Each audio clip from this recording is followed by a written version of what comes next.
జనసేనకు సంబంధించినటువంటి శాసనసభాపక్షం అంటే వాళ్ళ ఎమ్మెల్యేలు, ఎమ్మెల్సీలతో మీటింగ్ అయ్యారు పవన్ కళ్యాణ్. ఈ సందర్భంగా ఆ మీటింగ్ అయ్యాక వాళ్ళ పార్టీ ఎమ్మెల్యే తాడేపల్లిగూడెంకి సంబంధించిన బొలిశెట్టి శ్రీనివాస్ సంచలనాత్మకమైన వ్యాఖ్యలు చేశారు. తెలుగుదేశం పార్టీ శాసనసభ్యులు ఉన్నటువంటి చోట్లన జనసేన వాళ్ళని పట్టించుకోవట్లేదు. అలాగే జనసేనకు సంబంధించినటువంటి శాసనసభ్యులు ఉన్న చోట్లన తెలుగుదేశం వాళ్ళకి తగిన గౌరవం ఇస్తున్నాం. అక్కడ మాత్రం మాకు గౌరవం దక్కటం లేదు. అలాగే సీఎం రిలీఫ్ ఫండ్ కావచ్చు, కొన్ని పథకాల విషయంలో జనసేనకి అన్యాయం జరుగుతోంది. ఈ విషయాన్ని మేము ప్రభుత్వం దృష్టికి తీసుకువెళ్తాం. వాస్తవంగా ఇది పార్టీల మధ్య గొడవగా చూడొద్దు. సమన్వయ లోపం కనబడుతుంది.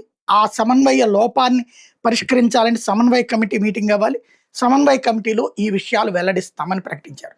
నిన్నగాక మొన్న చిరంజీవికి సంబంధించి ఆయన మొన్న అక్కడ తెలంగాణలో మాట్లాడాక పెద్ద ఎత్తున ఆయన్ని ట్రోల్ చేస్తున్న తెలుగుదేశం పార్టీ టీం ఆ ట్రోలింగ్ మీద ఆగ్రహంతో గాదే ఎవరైతే గుంటూరు జిల్లా అధ్యక్షుడు మాట్లాడటం, ఆ తర్వాత ఇక్కడ బొలిశెట్టి మాట్లాడడం, ఇదేమీ పెద్ద ఇష్యూస్ కాదు.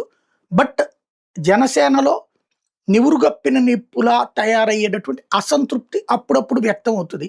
వెంటనే దీని మీదన నీళ్ళో లేకపోతే మెట్టో పోసి ఆర్పేందుకు రంగం సిద్ధమవుతుంది.